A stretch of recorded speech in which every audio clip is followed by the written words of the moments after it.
Bismillahirrahmanirrahim. Assalamualaikum warahmatullahi wabarakatuh.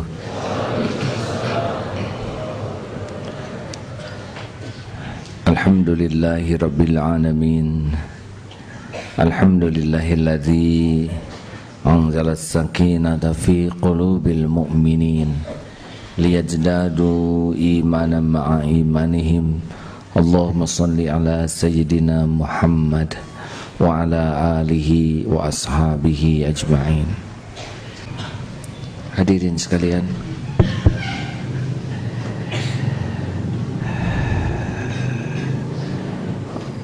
orang yang paling beruntung adalah orang yang paling sulit lupa kepada Allah. Orang yang paling rugi adalah orang yang paling sulit ingat kepada Allah. Kalau orang sudah diberi karunia rahmat yang besar dari Allah, maka dia akan senantiasa ingat. Dan ingat Allah ini akan membuat berubah perilakunya, menjadi indah, menjadi sangat sabar, menjadi sangat syukur terhadap sekecil apapun nikmat, menjadi sangat lapang dada, legowo dengan kepahitan demi kepahitan yang menimpanya. Orang yang sudah yakin kepada Allah menjadi ringan sekali untuk berbuat kebaikan dengan tulus, bersegera kepada yang diwajibkan. Pendek kata, itulah keberuntungan yang sangat besar. Tapi yang jauh dari Allah repot. Kenapa? Nah, inilah yang akan kita coba bahas. Saudaraku sekalian,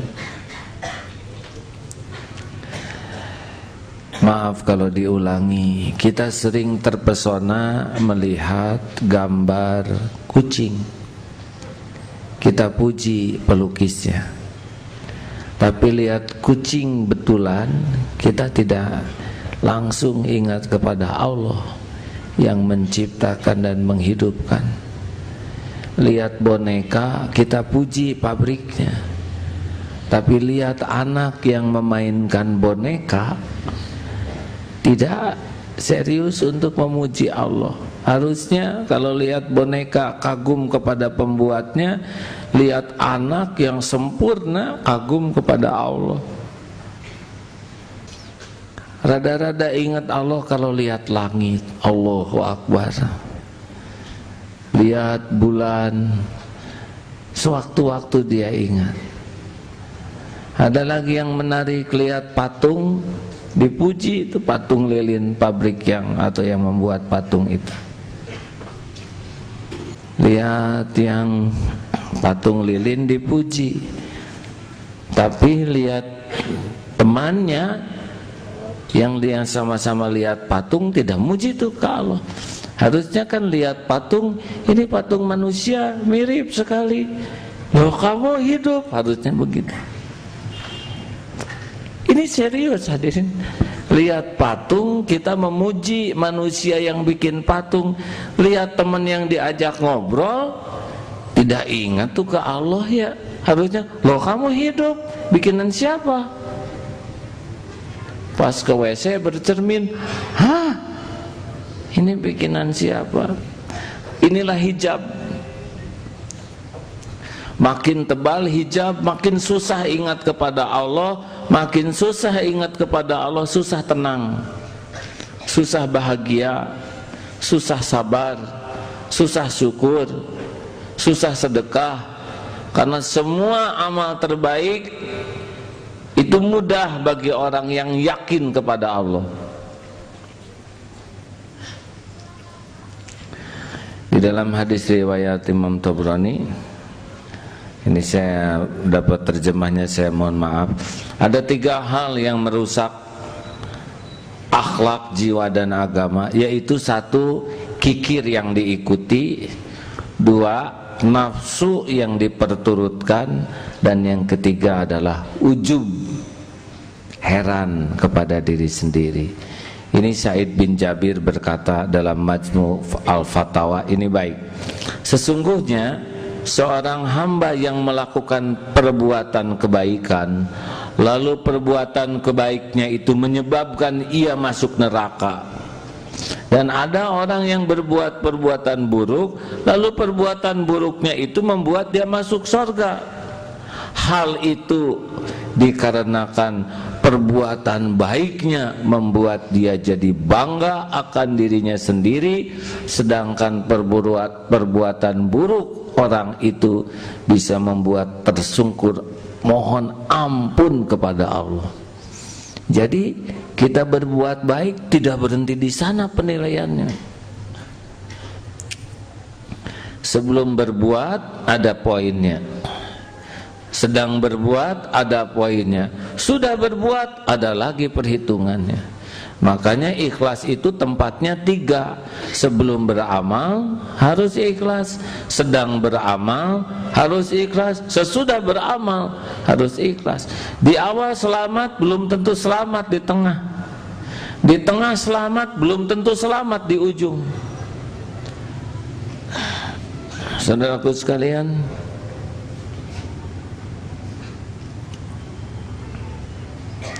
dalam hadis diriwayatkan oleh Nasai, termasuk orang yang tidak akan masuk surga adalah orang yang paling senang menyebut-nyebut kebaikannya sendiri. Jadi satu hal yang berbahaya bagi kita adalah merasa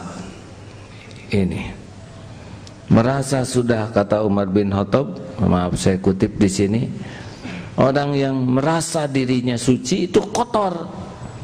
Orang yang merasa diri jadi ahli surga itu malah sangat terancam menjadi ahli neraka. Merasa apa yang bahaya bagi kita? Jadi gini ya, kita posisinya hamba Allah. Ini merasa yang paling tepat tuh di sini. Tapi kalau sudah naik punya harta, jadi merasa ini uang saya. Makin kaya ini kekayaan saya, dan dia makin beda, gayanya jadi beda. Coba kalau yang waktu bokeh beda dengan OKB. Jadi beda, cara nyuruh beda. Beli aja deh yang itu gampang. Dulu waktu nggak punya uang, nggak menyebut gampang, nggak ada uangnya. Dia makin yakin dengan uang urusan selesai, dengan uang dia dihormati, dengan uang dia bisa apa yang dia mau bisa terlaksana. Dia sudah mulai uang menjadi Tuhan di hatinya. Naik. Allahnya sudah makin tipis. Kalau dulu Allah yang menjamin, sekarang uang saya yang menjamin. Kalau dulu Allah yang memuliakan, sekarang uang yang membuat dia mulia. Makin kaya, makin melambung, makin enggak nginjek dia jadi hamba Allah, makin disiksa tuh oleh kekayaannya. Kecuali orang yang dirahmati Allah. Kalau orang dirahmati Allah, lihat kekayaan, ya Allah, ini milikmu, ini titipanmu. Dia jadi perwakilan, wakil Allah untuk jalan ringan, tolong. Yang lapar, yang tidak punya, tidak punya makan, tidak punya biaya, yang dililit hutang, dia menjadi ringan. Itu yang dirahmati Allah tuh. Merunduk karena dia merasa ini titipan. Kalau yang ujub merasa ini jerih payah saya, ini hasil kecerdasan saya, ini hasil perjuangan yang gigih lahir batin. Rawai-rawai rantas malang-malang putung, air sedang. Makanya orang-orang yang merasa diri itu susah merunduknya. Cara yang paling bagus memang bangkrut. Kalau sudah bangkrut, Allah, tergaduh nanaon abdi. Gusti tolong. Ya Allah, coba banyak uang apa? Ya Allah, tolong. Enggak ada. Benar? Saudara yang kepepet pan menghelaknya, aduh, halo, anak mau sekolah nggak ada ongkos, Gusti, ampun, tuwala kaya, abdi itu susah keluar kalau lagi banyak uang. Pernah lihat orang yang banyak uang?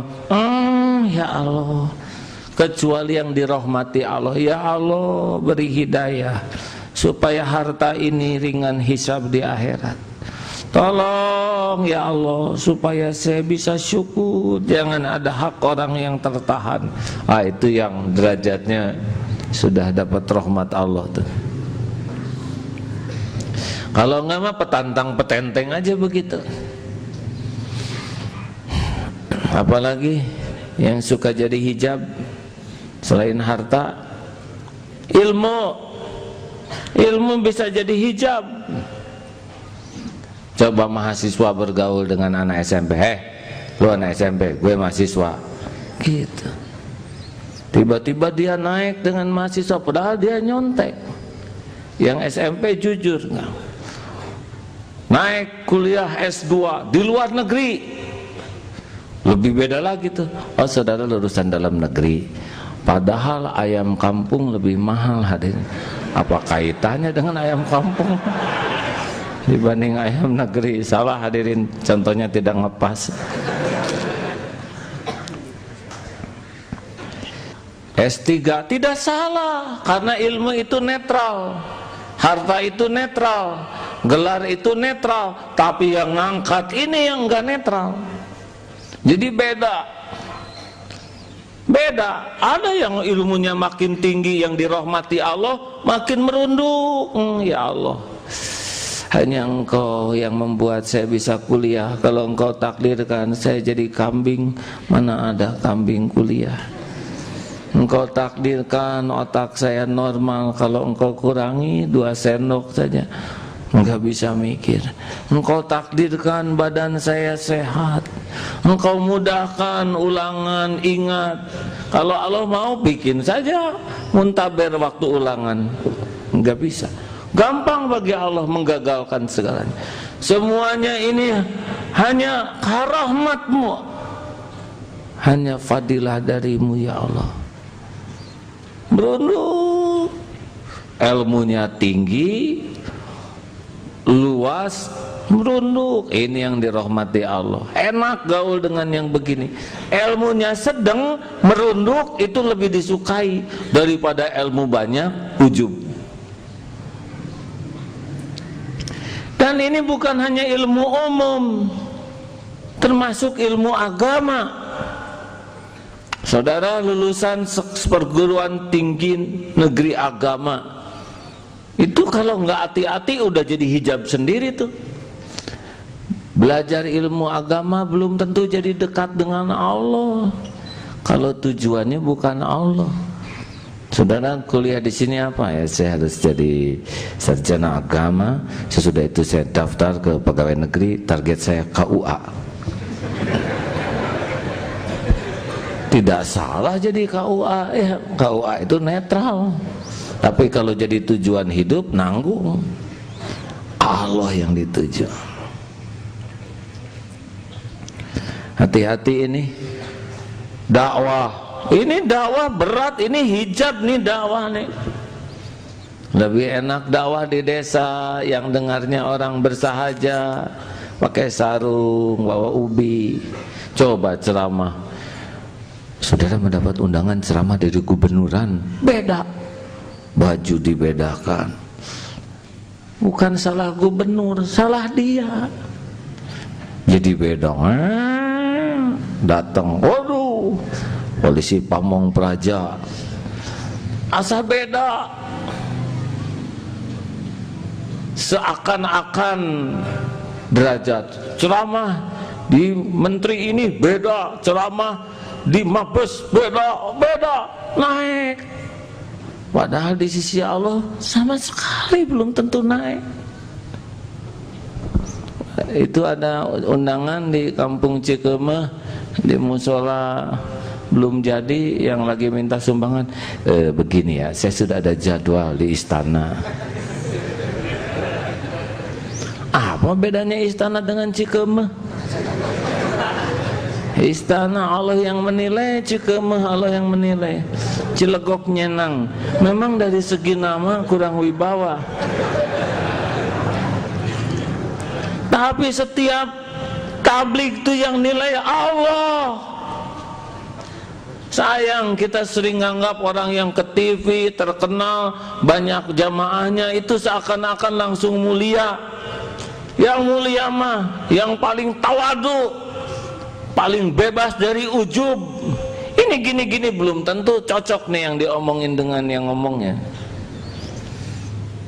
Saudara doakan nih. Saya sejujurnya pas ngomong ini rasanya lagi nonjokin wajah sendiri. Tapi serius hadirin. Kalau dulu ceramah di RT masih, tapi udah ningkat ke RW beda. Kecamatan, undang wali kota, gubernur. Jadi beda, ngomong beda, gaya beda. Kalau enggak mati-matian untuk turun-turun segera sadar, memang ceramahnya hebat mungkin, tapi Allah nggak ada di hati karena dia udah tenggelam di dalam kenikmatan, dikagumi, dihormati, diundang. Maaf, jadwal saya banyak. Saudara kalau mengundang saya 6 bulan sebelumnya. Dan pada waktu ngomong itu teh sebetulnya seminggu 2 minggu juga masih bisa, tapi 6 bulan dong. Sudah bisa hitung sendiri. Lihat jerih Pak.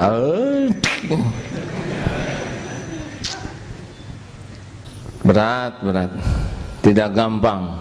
Wah kalau gitu saya emang nggak pengen kaya. Siapa yang ngomong gitu ya? Ya tapi daripada saya kaya, dah miskin juga bisa berhujub. Nah, saya mending miskin, orang kaya ke neraka semua. Dia udah miskin ujub lagi. Udah bodoh ujub, jangan. Terkenal, banyak yang ingin terkenal. Saudara pikir terkenal itu langsung berderajat tinggi di sisi Allah? Oh, susah. Kalau udah mulai dikenal orang, jadi dia ingin sekali diperlakukan spesial. Dari dadahnya beda, oh nggak gampang nurunkan jadi orang biasa, apalagi seperti yang dibahas pejabat penting. Padahal dulunya dari desa tuh, tapi kalau sudah jadi punya jabatan apa pangkat, pulang lebaran kemarin yang gede. Yuk pikir dong, saya Cece Pak bukan Yuyu ya. Kan suka ada yang tidak tuntas bahasa Inggrisnya. You paham tidak? Di dalam fluktuasi globalisasi yang tersentralisir dengan status ekonomi yang heterogen, waduh, orang desa ya makan naon ya. Nah, salah peda ini ada. Lama, apalagi kuliah di Jakarta beda, padahal baru daftar pulang kampung.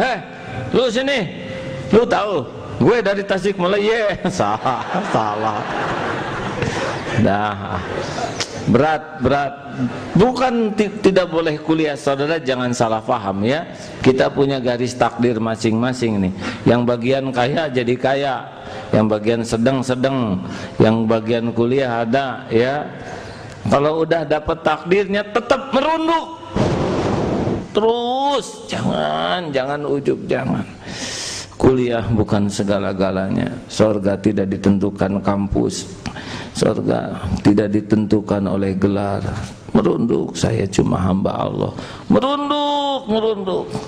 Makin banyak yang saya tahu, makin tahu bahwa saya tidak tahu apa-apa.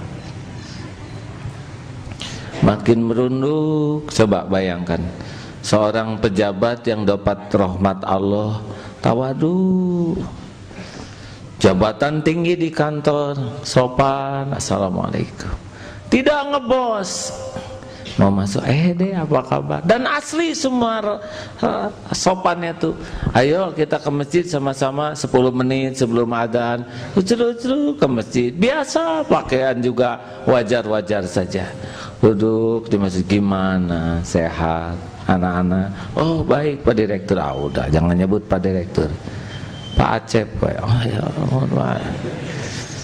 ya normal, jalan ke sana, makasih, lihat sampah kotor, pungut, masukin, tidak rewel, ya saya enggak, ambil,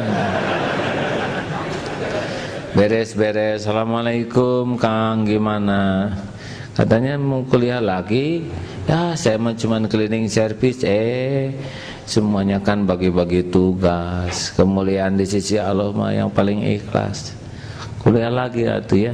Nanti saya coba kenalkan sama teman yang bagian di kampusnya.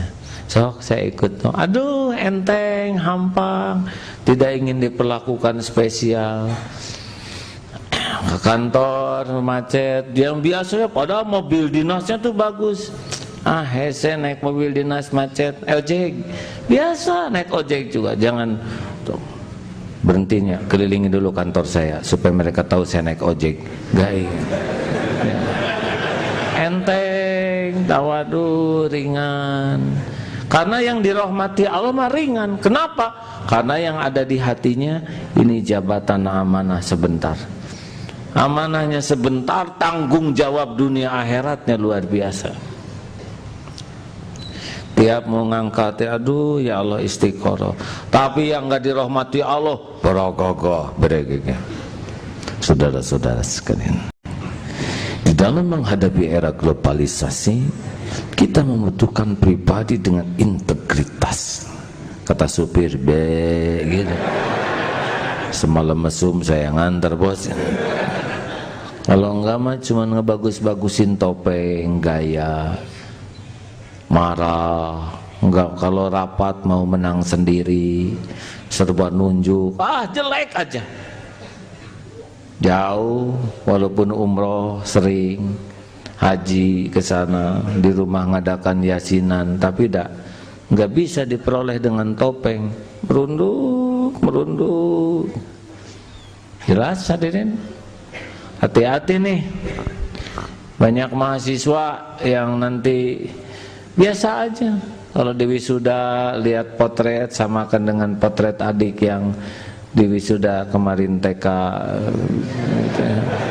alah sama gening potretnya. Merunduk.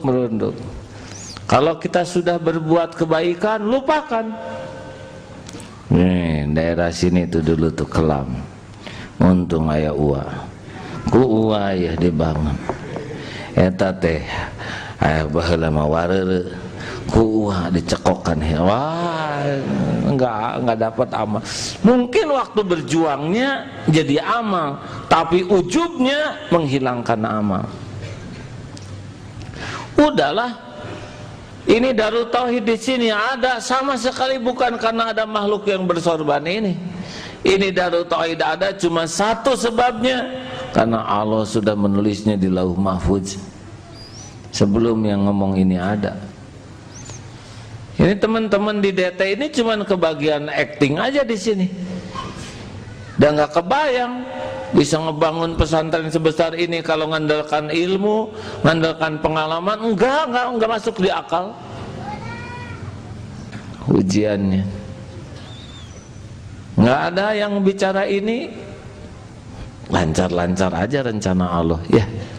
Nggak usah kita merasa dengan adanya kami, enggak lah. Makanya yang mau berangkat haji, bos, kenapa bos nggak berangkat haji? Bagaimana kalau saya haji? Ini perusahaan siapa yang ngurus? Katakan aja bos, jangankan bos berangkat haji, bos meninggal juga perusahaan ada yang ngurus. Bahkan banyak bos yang ngarep-ngarep ngurus perusahaan ini. Siapalah kita ini ya, cuma nebeng hidup aja, benar? Nggak ada, kita juga jalan beres-beres aja dunia. Makanya jangan suka menuhankan handphone, seakan-akan kalau nggak ada handphone gawat. Dulu juga nggak ada handphone, beres dunia ini ya. Benar? Halo? Dah ada Allah yang menguasai langit dan bumi. Ayo, yang sudah berbuat kebaikan, belajar pikun. Lupakan kebaikan kita. Dah lupa aja. Udah aman kok di sisi Allah. Wah, tapi saya yang merintis, saya tidak dihargai. Gak apa-apa. Gak dihargai orang, gak ada masalah. Saya dilupakan, padahal saya pahlawan kebetulan. Dah, gak apa-apa, lewat. Saya gak dapat piagam, biarin. Dari kekuburan juga susah bawanya piagam. Penting mah kita benar-benar melekat sekuat tenaga kepada sifat hamba, apapun dunia yang Allah beri kepada kita. Mungkin saudara jadi presiden, siapa tahu yang hadir ini nanti ada yang jadi presiden. Dan Pak SBY juga dulu nggak tahu dirinya bakal jadi presiden. Yang tahu siapa? Allah. Jadi presiden itu bukan karena pinter, karena maunya Allah aja. Jadi pimpinan pesantren juga belum tentu karena soleh, karena maunya Allah. Kalau dia mujahadah dan dapat rahmat Allah jadi soleh, dapatlah kebaikan. Benar? Jadi nggak ada jalan bagi kita untuk ujub, merasa diri hebat, penting, berjasa, luar biasa. Tenanglah, warga kita mah sepele, remeh-remeh, orangnya nyahono kita mah. Gimana rasanya? Sombong. Pelatihan hati-hati. Dengan kita bekerja keras, kita pasti dapatkan. Wah, berani bilang pasti. Insya Allah. Dengan kita bekerja keras, insya Allah kalau niatnya lurus udah jadi amal. Perkara pemberian yang terbaik Allah melihat. Kalau setiap ikut pelatihan semuanya kaya, repot dong, ya. Halo? Enggak, masih pelatihan sampai ke jeding, pelatihan tiap waktu, tetap nggak mungkin semuanya kaya. Ikut pelatihan mah supaya soleh, beres. Tidak penting kok jadi orang kaya, yang penting jadi orang soleh. Dan penting tidak sih jadi orang kaya? Ini yang pelatihan-pelatihan nggak suka dengar ceramah ini. Tidak penting jadi orang kaya. Yang penting tuh cukup. Mau sedekah 5 miliar cukup. Menghajikan haji 1 pesawat cukup. Dengan kata kaya aja belum apa-apa udah sombong kita ya. Baru niat aja udah sombong. Kalau saya kaya ya, tuh wajahnya aja udah ria. Kalau saya kaya belum juga kaya udah somse. Orang ngomong benghar maneh ke orang dibengulikeun imah hiji ewang sia. Wah, nadanya aja udah ujub. Halo. Benar tidak? Tapi susah sombong kalau jadi orang pas-pasan. Kalau saya mah pas-pasan aja. Pas saudara butuh buat beli rumah, saya belikan. Pas saudara mau ke Mekah, insya Allah saya ongkos. Saya mah pas-pasan aja. Susah sombongnya. Kita harus pas-pasan. Kalau harus kaya, rada ujub ya kan. Dan sejujurnya kata kaya itu juga auranya sih aura melimpah ya. Enggak aura qanaah. Berat lah. Kalau saudara sudah biasa pakai mobil bagus, mau turun misalkan dari Mercy ke, nggak boleh nyebut merek ya. Tapi kagok barusan. Dari mobil biasa naik BMW, Mercy, Audi, naik ke Avanza tuh tertekan gini, nggak mau kelihatan kalau bisa jendela lapis hitam. Apalagi turun karena ojek, waduh, helm saja itu mah nggak akan dibuka, helm hitam. Nah, dunia mah cuman wa mal hayatad dunya illa mataul ghurur. Biasalah ya. Saudara silakan punya dunia, silakan mau kaya mau apa sok, enggak cuman segitu-gitunya. Yang jangan tuh hati ngangkat. Para orang tua jangan ngerusak anak-anak.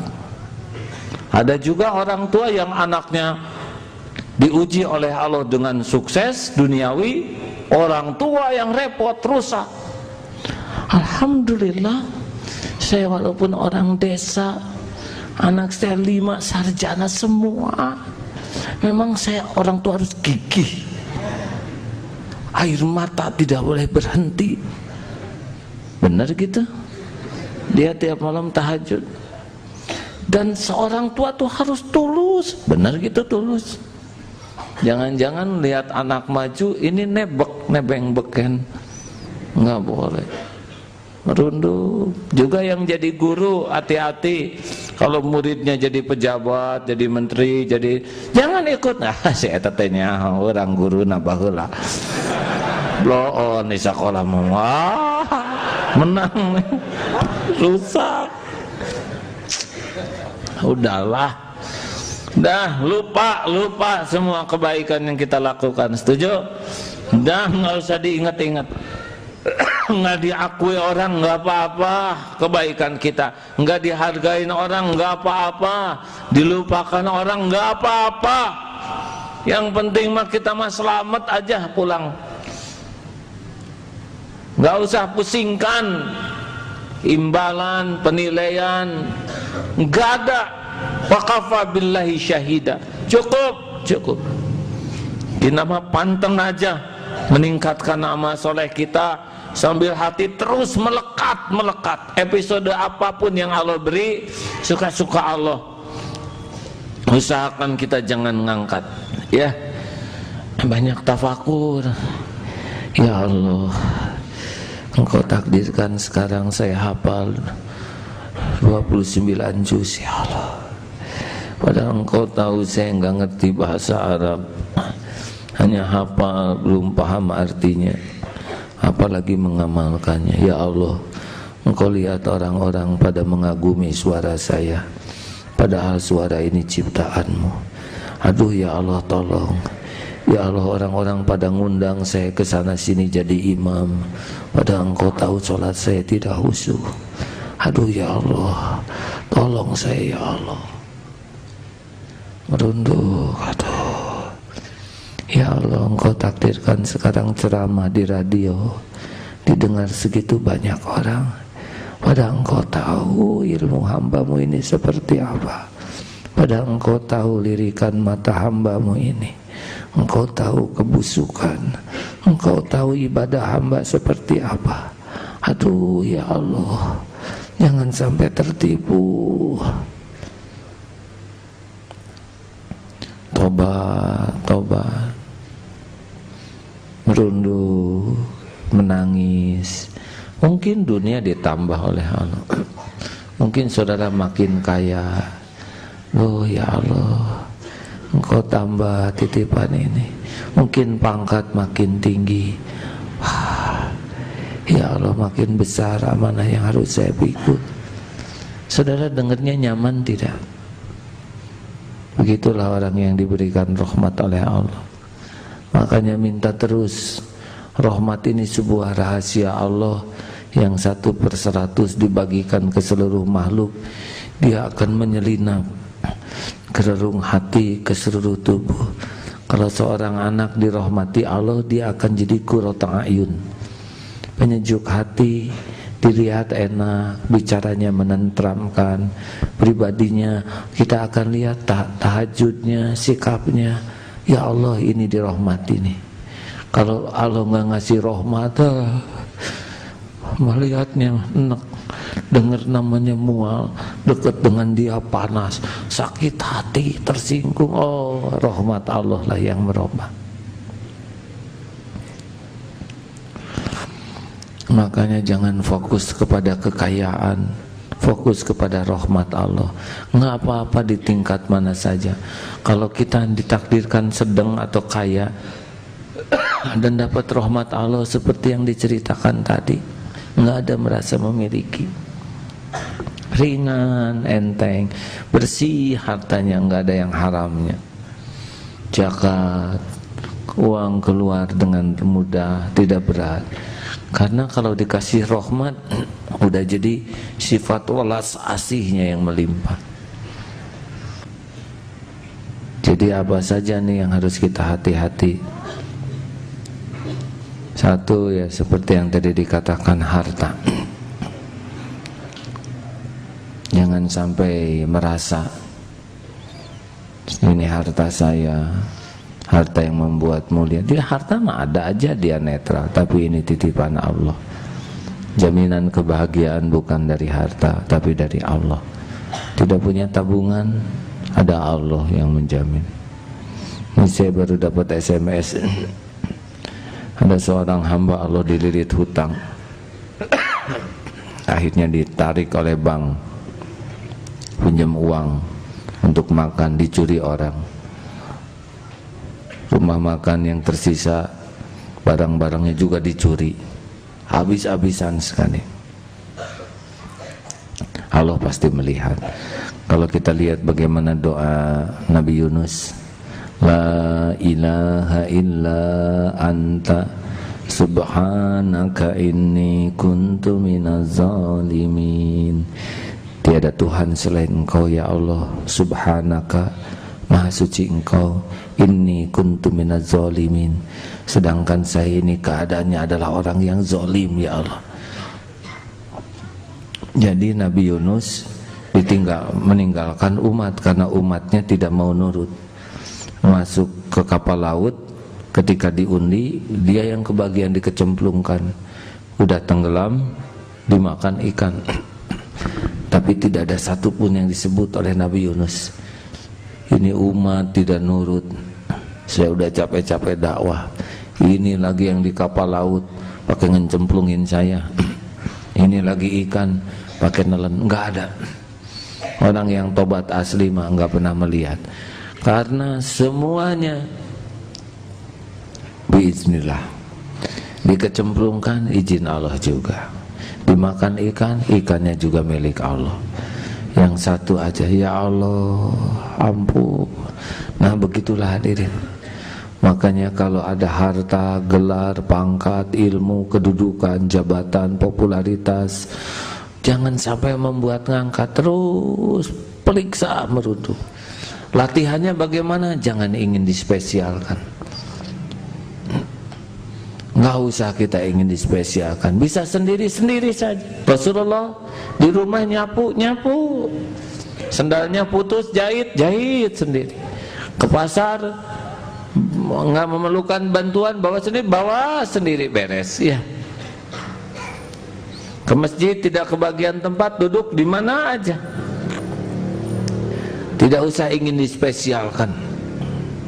Kalau nanti saudara punya apapun, wajar-wajar saja. Tidak usah ingin diperlakukan spesial. Maksimal sama, yang bagus tuh lebih merunduk lagi. Setuju? Latih begini. Makanya anak-anak juga harus dilatih, jangan diperlakukan spesial. Anak-anak yang terlalu dispesialkan nanti lemah. Ketika menghadapi beban-beban, dia akan ngandelin orang lain. Biasakan tuh ngasih kesusahan ke anak. Kalau dia misalkan nggak mau nyuci, udah nggak usah dicucikan, biar dia pakai baju yang kemarin. Kalau selalu dicuci, dia nggak sanggup nyuci, nanti dia akan bergantung terus kepada makhluk. Harus belajar kita tega dalam tanda kutip untuk membuat orang tidak ingin dispesialkan. Bagaimana saya keburu jadi pejabat, orang-orang pada menghargai. Kalau tahu orang menghargai nggak apa-apa, yang penting kita jangan ingin dihargai. Tidak bisa, misalkan saudara sebagai menteri, demi misalah dak ngalamun mah ya, menteri kesehatan di puskesmas Cikemeh misalkan, Dan nggak apa-apa. Kenapa malu? Menteri Kesehatan di Cikeme dengan Menteri Kesehatan Indonesia yang paling mulia, yang paling takwa. Dokter dengan pasien mulia mana? Tergantung.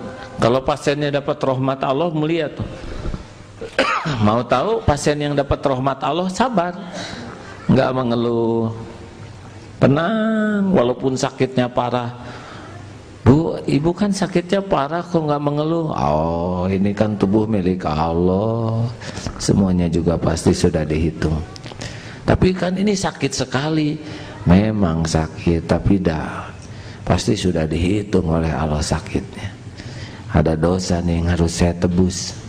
Mudah-mudahan sakit ini penebus dosa, misal gitu. Gimana Bu? Rasanya sakit ini? Ya, saya masih melihat bagaimana Allah yang maha baik ingin membuat saya bersih. Hidup saya bergelimang dosa, padahal hidup cuman sebentar. Saya pengen pulang selamat. Kalau sakit ini jadi penggugur dosa, ridho, tenang, anteng, tidak berkeluh kesah. Tapi yang sakitnya kurang dirahmati Allah, terkuat ya mah, terkuat. Nah begitulah. Padahal kuat waktu dia gitu, cirinya nggak pingsan ya. Pengen dapat rahmat Allah? Coba doa-doanya sudah hafal belum? Surat Al-Kahfi ayat 10. Bagaimana? Rabbana atina min ladunka rahmah wa hayyi lana min amrina rasyada. Aduh, itu petunjuk yang sempurna. Ingin rahmat dari sisi Allah dan petunjuk yang sempurna nih. Rasyada itu petunjuk yang benar-benar sempurna, karena Allah yang paling tahu solusi yang paling baik. Doa Rabbana la tuzigh qulubana ba'da idh hadaitana wa hab lana min ladunka rahmah innaka antal wahhab. Ini surat Ali Imran ayat, coba Ustaz jangan lupa ya. Jadi minta supaya diberi rahmat. Tobat. Rabbana zalamna anfusana wa illam taghfir lana wa tarhamna lanakunanna minal khasirin. Ya Allah, ya Tuhan kami ngaku sudah zalim kepada diri kami sendiri. Sekiranya Engkau tidak memberikan rahmat, tidak memberikan ampunan-Mu, tidak mencurahkan rahmat-Mu, niscaya kami jadi orang yang rugi. Mau tahu di mana salah satu tempat datangnya rahmat? Coba bacakan hadisnya. Bismillahirrahmanirrahim. Dari Abu Hurairah radhiyallahu taala anhu, beliau menceritakan bahwasanya Rasulullah sallallahu alaihi wasallam bersabda, "Majtama'a qaumun fi baitin min buyutillah yatluna kitaballah wa yatadarasunahu wa fi riwayatin wa yadhkurunallah illa nazalat alaihimus sakinah wa ghasyiyatuhumur rahmah wa hafathumul malaikah wa dzakarallahu fi man indah." Rasulullah sallallahu alaihi wasallam bersabda, tidaklah suatu kaum berkumpul di salah satu rumah Allah dari rumah-rumahnya, mereka membaca kitab Allah, kemudian mempelajarinya dan berzikir kepada Allah, melainkan Allah akan menurunkan kepadanya as-sakinah, ketenangan, dan Allah akan menghujaninya dengan rahmat, kemudian akan diliputi oleh para malaikat dan akan disebutkan di sisi Allah oleh Allah di sisi makhluknya yang paling mulia. Hadis riwayat Imam Muslim. Jadi di sini kerasa nih, hati saudara merasa tenang, Pokoknya kalau Allah melimpahkan rahmat, hati itu menjadi tenang, kuat, lebih siap menghadapi hidup, lebih adem, lebih jelas, lebih mantap, lebih siap untuk berbuat, berjuang, berkorban. Itu rahmat tuh. Kalau orang sudah dilimpahi rahmat yang besar, dia akan bergerak terus seperti penebar cahaya kebaikan, dengan ringan dan tulus dan indah. Tapi kalau orang nggak dapat rahmat, emosional, pemarah, mudah tersinggung, gebrak meja, pelotot-pelotot. Nah, karena kalau orang yang dapat rahmat, sabar, tenang, tawadu. Rasulullah penuh dengan rahmat Allah. Makanya sering-seringlah datang ke majelis zikir, majelis ilmu, dapat. Benarkah hadirin? Nah, ada teknik lainnya. Karena kita ini makhluk rahmat. Rasulullah SAW bersabda, kamu tidak akan beriman sampai kamu menebarkan rahmat. Para sahabat bertanya, ya Rasulullah, kami semua orang-orang yang penyayang, pemberi rahmat. Rasul menjawab, sesungguhnya rahmat itu tidak cukup engkau berikan kepada teman saja, tapi rahmat itu diberikan kepada secara umum. Jadi kalau kita nyayangin teman dekat itu belum, tapi kalau kita sudah rahmatan lil alamin, nah itu meningkat. Kan kita dapat 1/100 yang ditebarkan, itu udah ada rahmat di sini. Tenang, jiwa rahmat Ustadz Roni welas asih kepada saya sehingga tuh ini dari rahmat ini. Coba kalau tidak ada yang sayang, sok NPK ongkek sok kan. Alhamdulillah, bagus kan sifat rahmat. Sebetulnya saya juga ingin membagikan, tapi baru ingin. Maaf ya, satu dulu ya. Kadang-kadang ada yang panasnya pas ya, kadang-kadang ada yang harus ditunggu, hadirin. Nah, artinya segala sesuatu ada waktunya ya. Sudah nggak apa-apa pas ya.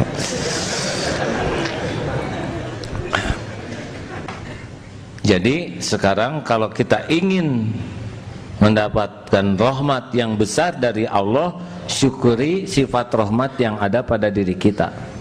Satu, tebarkan yang paling berhak mendapatkan rahmat dari kita adalah orang tua.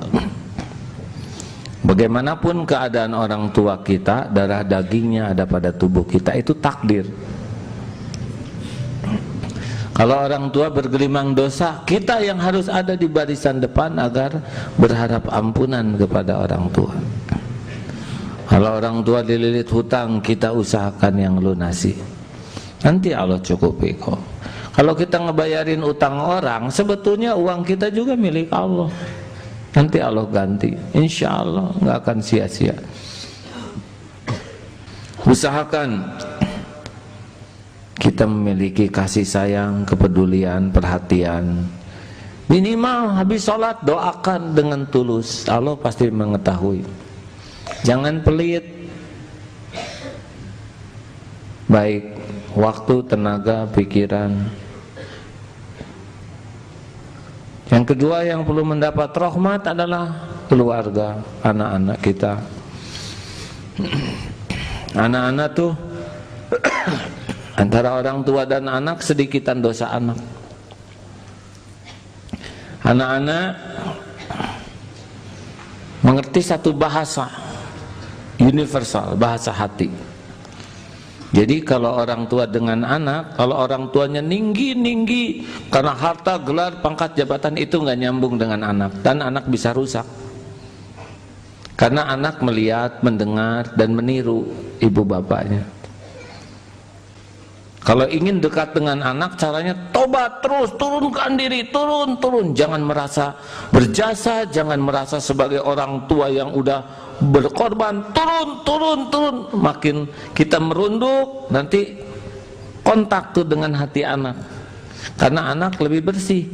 Kalau kita ngebersihin terus, itu nyambung. Tapi kalau kita nggak tobat, anak-anak, Bapak sangat mencintaimu. siang malam bapak, kata anak ya lebay bapak. Nggak bisa dengan kata-kata.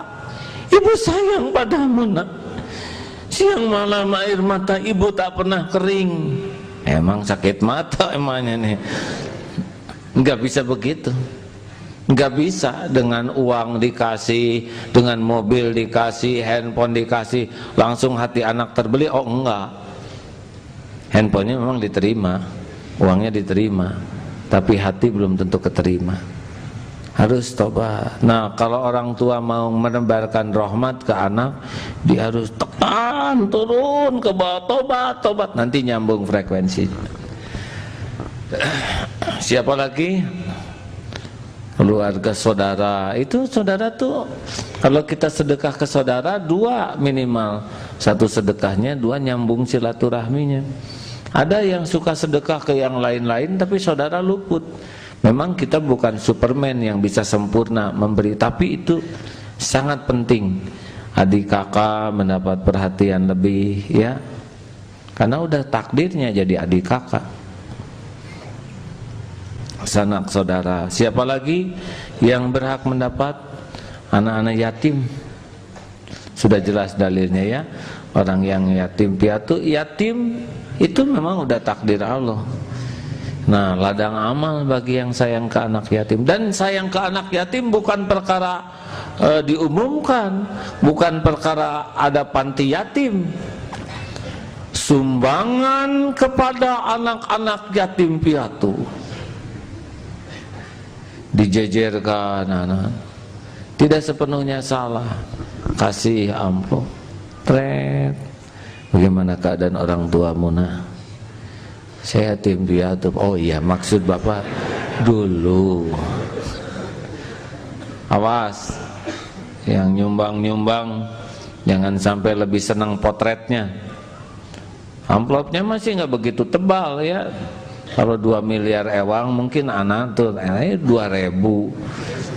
Hati-hati. Pernah ada suatu kegiatan pengumpulan dana untuk anak yatim, tapi auranya mencurigakan. Dek, ini dari acara ini ada untung tidak? Oh ada untungnya.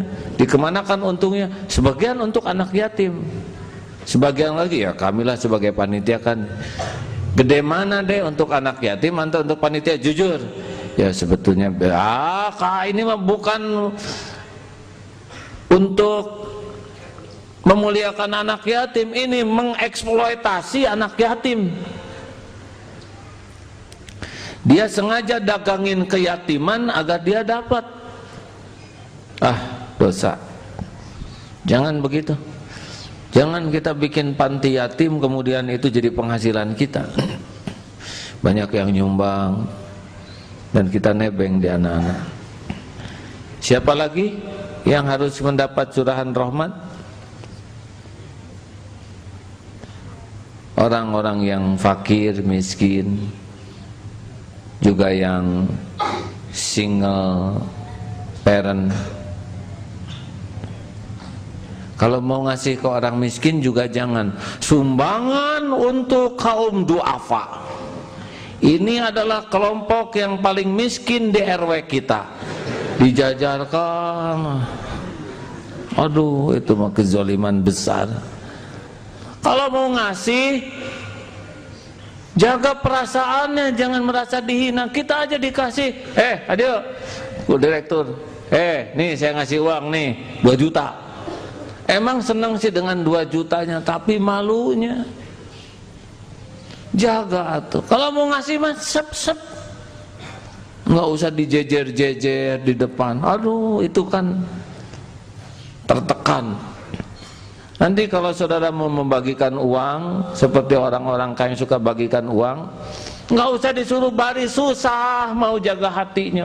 Antri 500 orang, kasih masing-masing 1.000. Udah belikan, diam-diam kirim ke rumahnya masing-masing. Cep, cicing, ya, dah. Ini dari siapa? Hamba Allah. Titik. Dah. Ini dari hamba Allah. Nih, yang ini hamba Allahnya. Kalau bisa mah seperti cucunya Rasul, malam-malam pikul, simpan, dan baru ketahuan sesudah beliau meninggal. Ternyata tidak ada yang suka ngirim beras. Sesudah pas beliau meninggal, ternyata beliaulah. Nah, itu yang dapat rahmat Allah. Siapa lagi yang harus dapat rahmat? Dari rahmat yang Allah berikan, orang yang sakit dan ditimpa musibah. Kalau berkunjung kepada yang sakit, jangan sampai membuat sakit. Nah, ini teh akibat dosa kamu. Begini azab teh persekotnya, boh. Jangan. Perhatikan.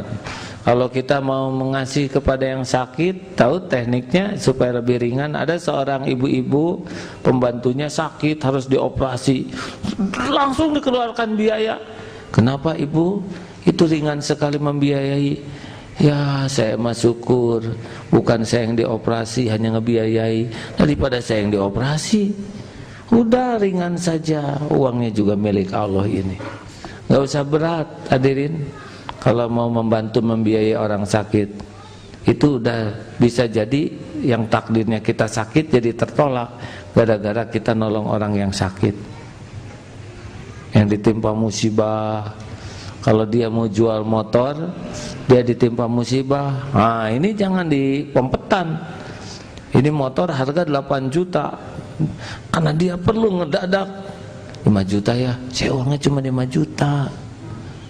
Allah tahu nih dia memanfaatkan kesulitan orang. Oh, mudah bagi Allah, pasti naikin motor, hilang motornya dengan dianya. Kan berat tuh, hadirin. Gampang bagi Allah. Jangan memanfaatkan penderitaan orang. Berapa ini motor? 7 juta, bayar 8 juta. Ini kelebihan, nggak apa-apa. Juga kalau ada yang misalkan pinjam uang, dia, saya kepepet sekali, 200.000. Dia misalkan dari Cicadas ke sini pinjamnya 200.000, tambahin dengan ongkos 220. Kenapa? Kalau enggak kan itu buat bayarannya kecoceng lagi, ya kan? Atau nanti mau pinjam aja ke A. Ini baru ceramah, hadirin ya. Saudara jangan menguji kesabaran saya. Pinjam ke A lah, enak. Cik ceramahnya diamalkan tidak. Nanti saya bisa nggak ceramah lagi, hadirin.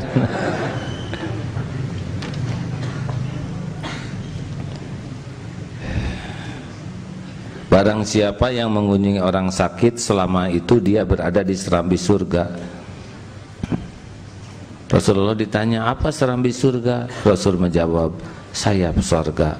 Hadis riwayat Muslim. Dan yang keenam yang harus kita berikan, rahmat yang Allah berikan ke kita adalah para khodimat atau yang membantu kita.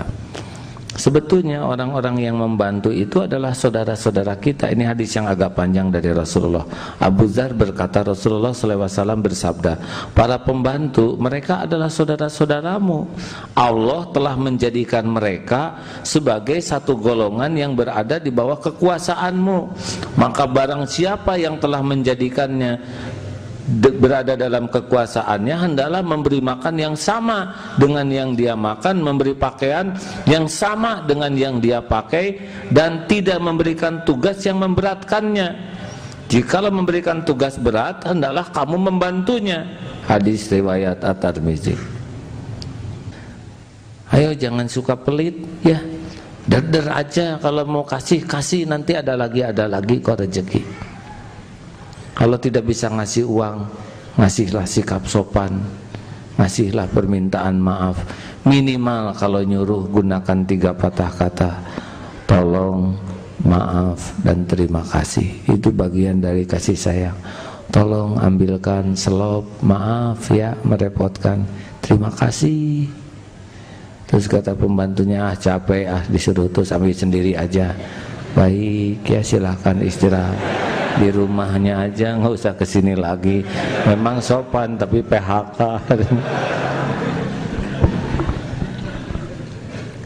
Sudah cukup. Ayo hidup ini mau apa? Islam itu rahmatan lil alamin. Enggak usah ngebalas yang berbuat jelek dengan kejelekan lagi. Mau ngapain hidup hanya jadi orang yang niru keburukan orang, balas dengan kebaikan. Baik, Ustaz Fuad akan bacakan sebuah hadis. Silakan Ustaz. An Abi Hurairah radhiyallahu anhu qala qila ya Rasulullah ud'u 'alal musyrikin qala inni lam ub'as la'anan wa innama bu'istu rahmatan rawahu Muslim. Dari Abu Hurairah radhiyallahu an berkata, pernah dikatakan kepada Rasulullah sallallahu alaihi wasallam, wahai Rasulullah, berdoalah untuk melaknat orang-orang musyrik. Rasulullah sallallahu alaihi wasallam bersabda, sesungguhnya aku tidak diutus sebagai orang yang suka melaknat, dan aku hanyalah diutus sebagai rahmat. Hadis riwayat Imam Muslim. Kalau kita lihat orang-orang yang beda agama dengan kita, mereka juga hamba Allah, ciptaan Allah. Mungkin belum dapat hidayah taufik, belum tahu tentang Islam. Terus kita datang dengan mata melotot, sikap kasar. Loh, ini tidak ada contohnya. Rasulullah waktu Islam sendirian, yang lain non-Islam, benar? Beliau berbuat baik, dan yang bagian membulak-balik hati bukan kita. Jangan sampai ada orang celaka lihat KTP-nya, lain Islam. Enggak boleh. Mereka juga hamba Allah, ciptaan Allah. Bagaimana? Itu diamanahkan juga agar kita menjadi bukti, contoh kebaikan. Perkara akan ikut Islam atau tidak itu tergantung hidayah dari Allah. Tapi perkara kita bisa menebarkan kebaikan, rahmat, itu merupakan amal soleh kita. Ya kan? Coba kalau kita lahir dengan agama yang bukan Islam, lihat orang Islam melotot, galak, wah Islam teh horor, cocok dengan yang di TV, teroris kata. Jangan, ya, rahmatan lil alamin. Sebagai penutup, saudara ingat tentang kisah orang membunuh 99 orang? Sudah membunuh 99 orang. Dia mau tobat, lalu nanya ke seorang rahib, apakah saya sudah membunuh 99 orang diampuni oleh Allah? Kata rahib itu, tidak. Maka 100 lah. Dia tetap nyari, ketemu dengan orang baik, apakah saya sudah membunuh 99 orang, akan bisa diterima tobat saya? Jawaban orang itu, siapa yang bisa menghalangi orang bertobat dari rahmat Allah? Pindah, jangan di kampung ini tidak cocok bagimu. Di sana ada orang ahli ibadah, ikut ke sana ibadah. Akhirnya berangkatlah. Di jalan meninggal dunia, malaikat rahmat datang. Ini orang sedang mencari ampunan Allah. Tapi malaikat azab berkata, ini orang tidak ada kebaikannya sama sekali. Allah yang maha mengetahui segala-galanya mengirim seorang malaikat yang menengahi. Sudah diukur saja dekat kemana dia. Sesudah diukur ternyata 1 jengkal lebih dekat ke tempat yang akan dia tuju untuk bertobat. Artinya Allah yang menguasai jarak, insya Allah sudah menerima tobatnya. Padahal dia belum tobat, baru ingin tobat, dan baru berjalan untuk mencari tempat tobat.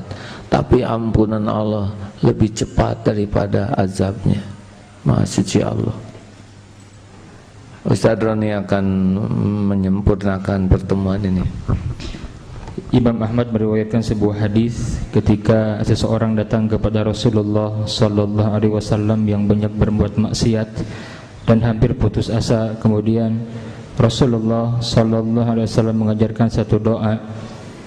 Qul ya fulan, bacakanlah wahai saudaraku, Allahumma maghfiratuka awsa'u min dzunubi. Ya Allah, sesungguhnya ampunanmu lebih luas daripada dosa-dosaku.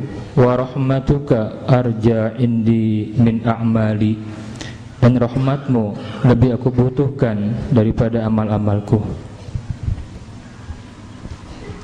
Ya, demikian kita tidak akan selamat mengandalkan amal. Amal kita adalah untuk mengundang rahmat Allah. Kemarin sesudah ceramah ada SMS, kalau gitu kita tidak memerlukan amal. Salah, kita kejar rahmat Allah dengan meningkatkan amal-amal kita. Karena kita tidak akan selamat dengan amal, kita selamat dengan rahmat Allah, dan amal kita mendatangkan rahmat Allah, insyaallah. Terima kasih hadirin sekalian. Al-Fatihah. A'udzubillahi minasyaitonirrajim. Bismillahirrahmanirrahim. Alhamdulillahi rabbil alamin. Maliki yaumiddin.